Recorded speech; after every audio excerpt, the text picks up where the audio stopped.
নমস্কার বন্ধুরা, আজকে খুবই একটি সহজ এবং সুস্বাদু চিকেনের রেসিপি শেয়ার করব। তাহলে চলুন শুরু করি।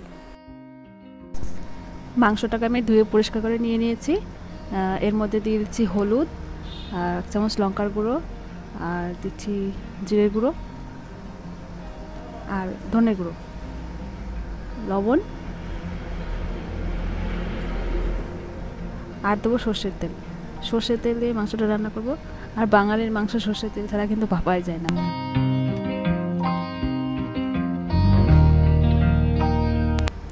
তো মাখানো হয়ে গেছে, এটাকে 15 থেকে 20 মিনিটের জন্য ঢাকনা দিয়ে রেখে দেবো। কড়াই বসিয়ে দিয়েছি, কড়াই গরম হয়ে গেছে। এর মধ্যে দিয়ে দিচ্ছি তেল। মাংসের মধ্যে যে আলুটা দেবো সেটা এখন এর মধ্যে ভালো করে লাল লাল করে ভেজে নেব।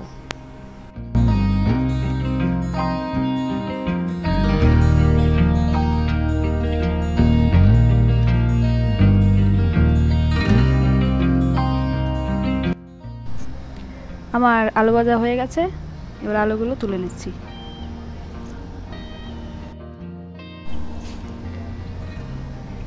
আলু ভাজার তেলের মধ্যে আমি দেবো ফোড়নের মধ্যে দিলাম একটু দারচিনি, থেতো করা এলাচ, আর একটা শুকনো লঙ্কা, তেজপাতা আর গোটা জিরে। হয়ে গেল। এবার এর মধ্যে দেবো কুচি করে কেটে রাখা পেঁয়াজ।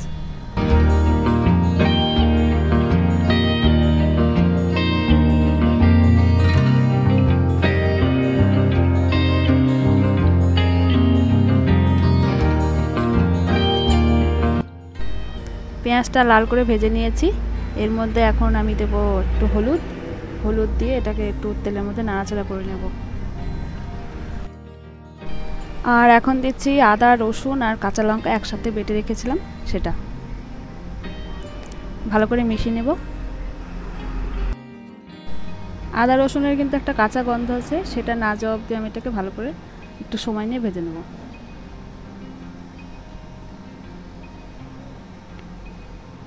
আর এর মধ্যে এখন দিয়ে দিচ্ছি একটা টুকরো করে কেটে রাখা টমেটো। যেহেতু টমেটো দিলাম তাই সঙ্গে সঙ্গে দিয়ে দেবো একটু লবণ, আর দিচ্ছি সামান্য চিনি, আর দেবো কাশ্মীরি লঙ্কা গুঁড়ো।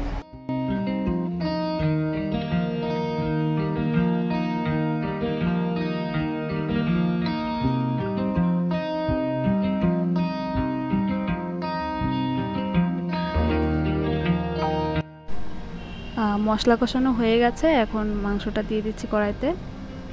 এবার মাংসের সাথে মশলাটা ভালো করে নেড়েচেড়ে মাখিয়ে নিচ্ছি। এই পর্যায়ে কিন্তু গ্যাসের ফ্লেম আমার হাই করা আছে। এইভাবে আমি 5-7 মিনিট এটাকে ভালো করে কষিয়ে নেব।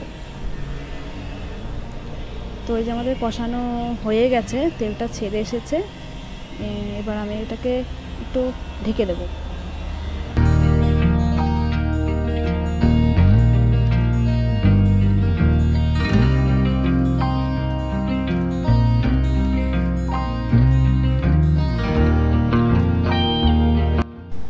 তো দেখতেই পাচ্ছেন ভীষণই সুন্দর একটা রং এসছে, আর তেলটা পুরো ছেড়ে দিয়েছে। আমি এবার একটু নেড়ে চেড়ে নিচ্ছি।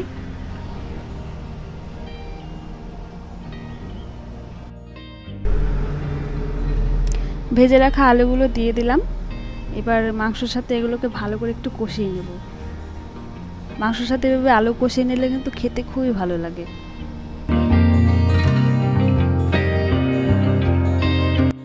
মাংস আর আলুটা আরও 5-7 মিনিট ঢাকনা দিয়ে আমি রান্না করব।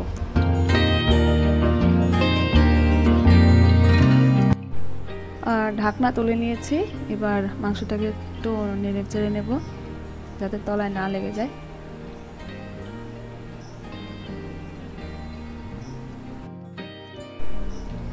আমাদের মাংস কিন্তু কষানো শেষ।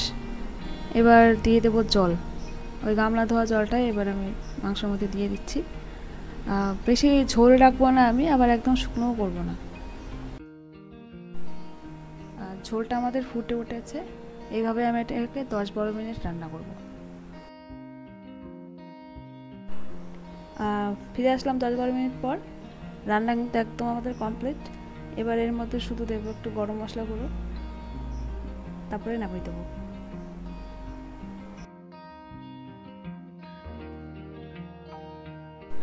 তো এই তো দেখতেই পাচ্ছেন আমাদের রান্না একদম কমপ্লিট। আশা করি আপনাদের ভালো লেগেছে। ভালো লাগলে অবশ্যই লাইক করবেন, সাবস্ক্রাইব করবেন।